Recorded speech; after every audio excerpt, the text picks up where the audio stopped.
หมายเลขโทรศัพท์0818815690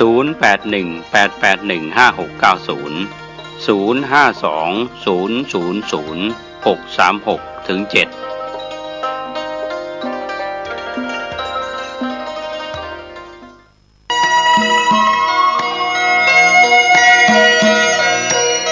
สารเพื่อการประชาสัมพันธ์โครงการปรับภูมิทัศน์และพัฒนาปรับพื้นที่รอบอุโบสถวัดป่าแดงมหาวิหารมติคณะกรรมการบริหารวัดป่าแดงมหาวิหารครั้งที่ 4/2567 ได้เห็นชอบและอนุมัติให้ดำเนินโครงการใช้เงินบริจาคเงินสะสมของวัดเพื่อพัฒนาปรับพื้นที่ของวัดป่าแดงมหาวิหารจึงขอเชิญชวนผู้มีจิตศรัทธาร่วมพัฒนาเพื่อถวายเป็นพระราชกุศลถวายพระเจ้าสามฝั่งแกนและพระเทวีพระเจ้าติโลกราชพระเมืองแก้วและอดีตเจ้าอาวาสวัดป่าแดงมหาวิหารมีพระญาณคัมภีร์พระมหาสวามีโพธินันทะครูบาเจ้าศรีวิชัยพระอธิการอินแก้วอรินทโรครูบาอ่อง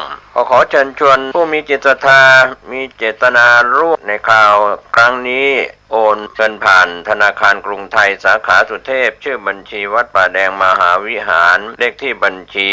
521064750สอบถามรายละเอียดเพื่อร่วมทำบุญได้ที่0818815690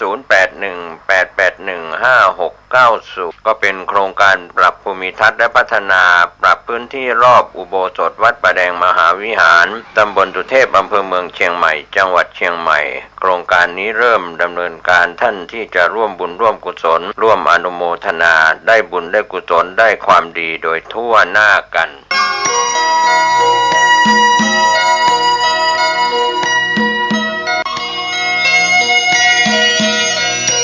ข่าวสารเพื่อการประชาสัมพันธ์ขอเชิญชวนผู้ใจบุญใจกุศล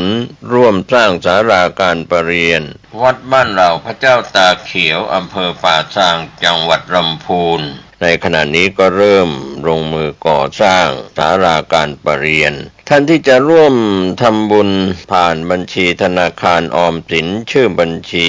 พัฒนาวัดบ้านเราเลขที่บัญชี02021574034หรือติดต่อสอบถามได้ที่พระครูภาวนาโสภิตไฝปัสนาผู้ช่วยศาสตราจารย์ด็อกเตอร์เจ้าวาดวัดบ้านเหล่าพระเจ้าตากเขียว0969525159ได้ทุกวันก็เป็นบุญงานกุศลคณะสงฆ์คณะศรัทธาพร้อมใจกัน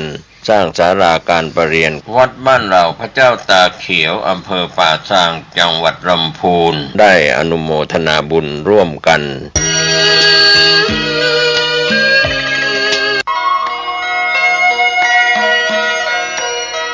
ข่าวสารเพื่อการประชาสัมพันธ์กำหนดการพิธีทำบุญทอดกฐินมหาวิทยาลัยเชียงใหม่ประจำปีพุทธศักราช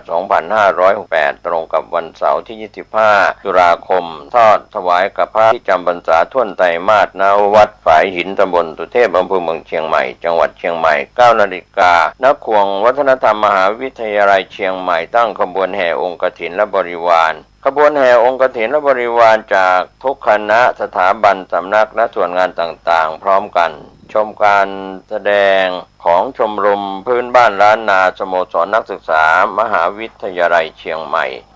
9:39 นาทีเดินทางถึงวัดฝายหินเคลื่อนขบวนแห่องค์กฐินและบริวารเข้าสู่วัดฝายหินอธิการบดีและผู้แทนผู้บริหารถวายผ้าห่มพระพุทธปฏิมาประธานในพิธีจุดธูปเทียนบูชาพระรัตนตรัยถวายตาลปัดใหม่แด่ประธานสงฆ์ไหว้พระสมาทานเบญจศีลสุมากัวตาลและโอกาสเวนตาลตามประเพณีร้านนาประธานพิธีกล่าวนำคำถวายผ้ากฐินแด่พระสงฆ์น้อมนำผ้าไตรกฐินและผ้าไตรคู่สวดวางบนผ่านแว่นฟ้าด้านหน้าพระสงฆ์ พระสงฆ์อัปโรกกฐินประธานพิธีถวายผ้าไตรกฐินและรองประธานถวายผ้าไตรคู่สวดและบริวารกฐินโดยนายกสภามหาวิทยาลัยอุปนายกสภามหาวิทยาลัยกรรมการสภามหาวิทยาลัยนายกสมาคมนักศึกษาเก่ามหาวิทยาลัยเชียงใหม่อธิการบดีรองอธิการบดีผู้ช่วยอธิการบดีประธานกรรมการส่งเสริมมหาวิทยาลัยคณะบดีผู้อำนวยการสถาบันสำนักศูนย์กองประธานสภาพนักงานประธานสภานักศึกษามหาวิทยาลัยนายกสโมสรนักศึกษาประธานคณะกรรมการกลางหอพักนักศึกษามหาวิทยาลัยเชียงใหม่ตามลำดับต่อจากนั้นถวายเครื่องบริวารกฐินและภัตตาหารพระสงฆ์อนุโมทนากรวดน้ำรับพรลาพระสงฆ์ประกาศผลรางวัลการประกวดขบวนกฐิน 10:30 น.เป็นเสร็จพิธีก็เชิญชวนร่วมทำบุญทอดกฐินของมหาวิทยาลัยเชียงใหม่ประจำปีพุทธศักราช 2568 ตรงกับวันเสาร์ที่ 25 ตุลาคมทอดถวายณวัดฝายหินตำบลสุเทพอำเภอเมืองเชียงใหม่จังหวัดเชียงใหม่ช่วงเช้า 9 นาฬิกาเป็นต้นไปจนเสร็จพิธีขอหน่วยงานทั้งหลายศรัทธาภายในภายนอกของมหาวิทยาลัยร่วมบุญอานิสงส์กับพระสงฆ์ที่จำพรรษาท่วนไตรมาสณวัดฝายหินเสาร์ที่ 25 ตุลาคม 2568 ได้บุญได้ความดีบริจาคบุญอานิสงส์กฐินอันยิ่งใหญ่สาธุอนุโมทนาทุกรูปทุกนามที่ได้ร่วมบุญโดยพร้อมเพรียงกัน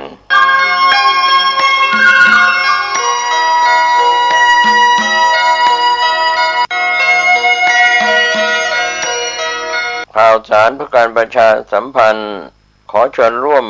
ทำบุญทอดกฐินสามัคคีสมทบทุนในการบูรณะปฏิสังขรณ์วิหารวัดเชตวันตรงกับวันเสาร์ที่ 11 ตุลาคม พุทธศักราช 2568 ทอดกฐินณวัดเชตวันถนนท่าแพตำบลช้างม้อยอำเภอเมืองเชียงใหม่จังหวัดเชียงใหม่มีพระเดชพระคุณพระเทพมังคลาจารย์เจ้าคณะจังหวัดเชียงใหม่เป็นประธานฝ่ายสงฆ์มีคุณจิรพันธ์กิติบุตรเป็นประธานฝ่ายคฤหัสถ์พร้อมคณะศิษยานุศิษย์ในพระเดชพระคุณพระเทพมังคลาจารย์เจ้าคณะจังหวัดเชียงใหม่คณะศิษย์เก่านักเรียนโรงเรียนมงฟอร์ดวิทยาลัยจังหวัดเชียงใหม่ที่สำเร็จการศึกษาปีพุทธศักราช 2505-2506 คณะศิษย์เก่านักเรียนโรงเรียนเตรียมทหารรุ่นที่ 7 ปีพุทธศักราช 2508คณะศิษย์เก่านักเรียนโรงเรียนนายร้อยรุ่นที่ 12 คณะศิษย์เก่านักเรียนมหาวิทยาลัยป้องกันราชอาณาจักรวปรอ4404 ปีพุทธศักราช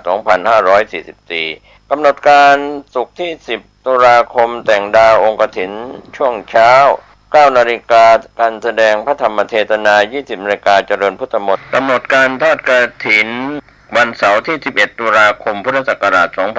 2568 ทอดถวายกับพระภิกษุที่จำพรรษาท่วนไตรมาสของวัดเชตวันถนนท่าแพตำบลช้างม้อยอำเภอเมืองเชียงใหม่จังหวัดเชียงใหม่ 9 นาฬิกาคณะเจ้าภาพนำผ้ากฐินขึ้นสู่วิหาร 10 นาฬิกา 9 นาทีพิธีถวายผ้ากฐิน 11 นาฬิกาถวายภัตตาหารเพลแด่พระสงฆ์สามเณรและเรียนเชิญแขกร่วมรับประทานอาหารกลางวันท่านที่จะร่วมบุญทางภาคปกติและทางออนไลน์ผ่านธนาคารกสิกรไทยสาขาถนนท่าแพชื่อบัญชีวัดเชตวันเลขที่บัญชี 16818331168 สอบถามรายละเอียดเพิ่มเติมได้ที่เจ้าวาดวัดเชตวัน 0815681515 ขออนุโมทนากับทุกคนทุกท่านที่ร่วมอานิสงส์ทำบุญทอดกฐินได้บุญได้ความดีโดยทั่วหน้ากัน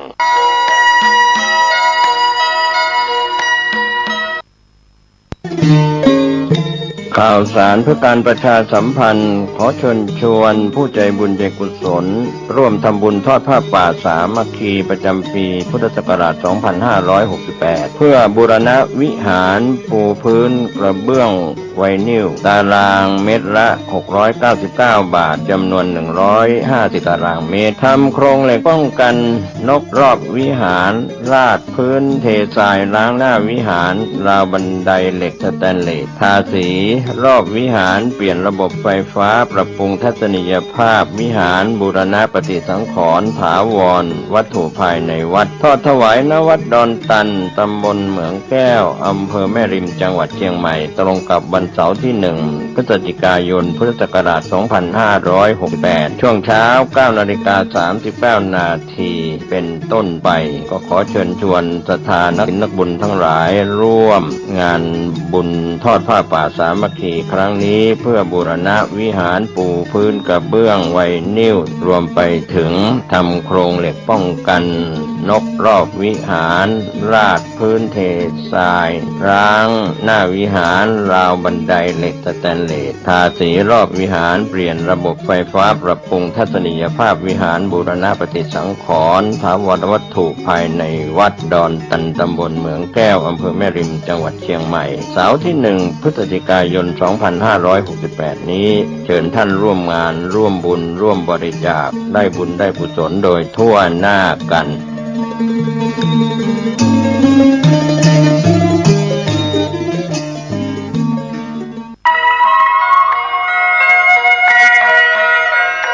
ขอเชิญพี่น้องชาวพุทธร่วมเป็นเจ้าภาพสร้างห้องสุขาห้องอาบน้ำเพื่ออำนวยความสะดวกแก่คณะศรัทธาสาธุชนที่จะเข้าปฏิบัติธรรมกรรมฐานณวัดบ้านเราพระเจ้าตาเขียวพื้นที่126 ตารางเมตรจำนวน23ห้องประกอบด้วยห้องน้ำหญิง8ห้องห้องอาบน้ำ4ห้องสำหรับผู้พิการ1ห้องน้ำชายแบ่งเป็นห้องสุขา5ห้องโถปัสสาวะ3โถห้องอาบน้ำ4ห้องและห้องสำหรับผู้พิการอีก1ห้องท่านผู้ใจบุญใจกุศลร่วมสร้างห้องน้ำห้องขาตารางเมตรละ 10,000 บาทหรือตามกำลังเจตนาศรัทธาติดต่อร่วมทำบุญได้ที่ธนาคารกรุงไทยสาขาป่าซางเลขที่บัญชี79800274865ชื่อบัญชีวัดบ้านเราหรือสอบถามรายละเอียดเพิ่มเติมได้ที่พระครูภาวนาโสภิตผู้ช่วยศาสตราจารย์ด็อกเตอร์เจ้าวาดวัดบ้านเราพระเจ้าตาเขียวตำบลบ้านเรือนอำเภอป่าซางจังหวัดลำพูนโทรศัพท์0969525159ได้ทุกวันขออนุโมทนากับเจ้าภาพทางไกลและที่ร่วมทำบุญทั้งภาคปกติและออนไลน์ได้บุญได้กุศลได้ร่วมอนุโมทนาโดยทั่วหน้ากัน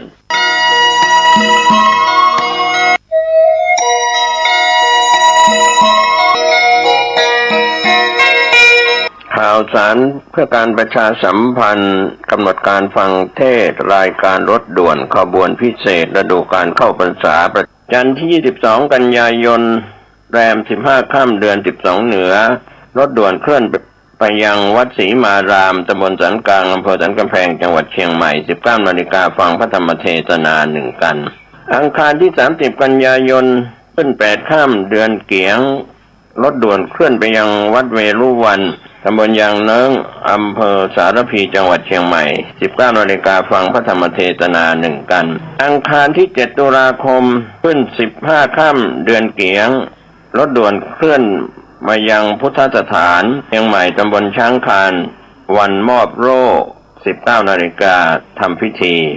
ก็เป็นการปิดการอบรมก็ขอเชิญชวนศรัทธานักศีลนักบุญในฤดูกาลเข้าพรรษาฟังเทศรายการรถด่วนขบวนพิเศษในฤดูกาลเข้าพรรษาประจำปี 2568 ดำเนินรายการโดยคณะสงฆ์จังหวัดเชียงใหม่องค์กรเครือข่ายจังหวัดเชียงใหม่โดยมีคณะกรรมการบริหารกลุ่มหนุ่มสาวจังหวัดเชียงใหม่ดำเนินงานก็เป็นส่วนที่ประชาสัมพันธ์ผ่านรายการทางสถานีวิทยุกระจายเสียงแห่งนี้ท่านได้บุญได้กุศลร่วมกันกับรายการรถด่วนประจำปี 2568 ได้บุญได้ความดีได้สติปัญญาโดยทั่วหน้ากัน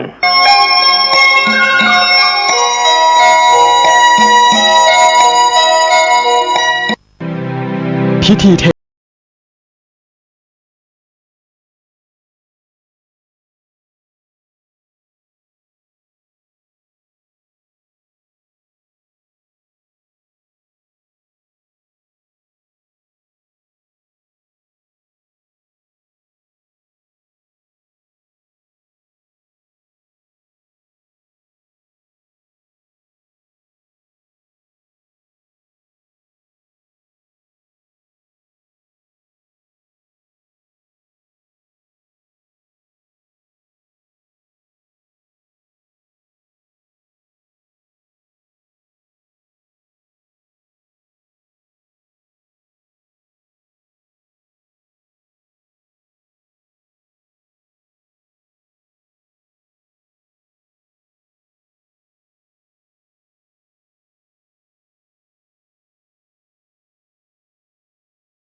พระธาตุดอยน้อยอำเภอดอยหล่อจังหวัดเชียงใหม่ขอเชิญชวนพุทธศาสนิกชนทุกท่าน